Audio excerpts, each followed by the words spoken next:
കേരളത്തിൽ അനുദിനം രാജ്യവിരുദ്ധ പ്രവർത്തനങ്ങൾ കൂടിക്കൂടി വരികയാണ്. ഈ സാഹചര്യം കണക്കിലെടുത്താണ് ഇപ്പോൾ കൊച്ചിയിൽ NIAയുടെ പുതിയ ആസ്ഥാനം ഉദ്ഘാടനം ചെയ്യുന്നത്. ഏതാനും വർഷങ്ങൾക്ക് മുമ്പ് തന്നെ NIAക്ക് ഒരു ആസ്ഥാനം കൊച്ചിയിൽ വേണം. അതിനായി ആഭ്യന്തരമന്ത്രി അമിത്ഷാ തറക്കല്ലിടുകയും ചെയ്തതാണ്.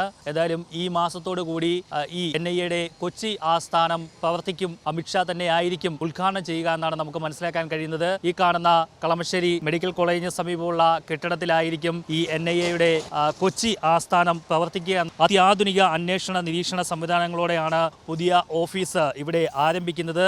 ഇന്ന് ഈ ഓഫീസിന്റെ നിർമ്മാണ പ്രവർത്തനങ്ങളുടെയൊക്കെ ഒരു വിലയിരുത്തൽ ഉയർന്ന ഉദ്യോഗസ്ഥരെത്തി നടത്തിയിരിക്കുകയാണ്. ഇപ്പോൾ ഫർണിഷിംഗ് അടക്കമുള്ള കാര്യങ്ങൾ ഇപ്പോൾ ഈ ഓഫീസിനകത്ത് നടന്നു വരികയാണ്. ഈ മാസം തന്നെ ഉദ്ഘാടനം ചെയ്യാം എന്നുള്ള ഒരു തീരുമാനത്തിലാണ്. ഈ മാസം ആഭ്യന്തരമന്ത്രി അമിത്ഷാ കേരളത്തിൽ എത്തും. അത് കണക്കിലെടുത്താവും തീയതി നിശ്ചയിക്കുക എന്നാണ് നമുക്ക് മനസ്സിലാക്കാൻ കഴിയുന്നത്.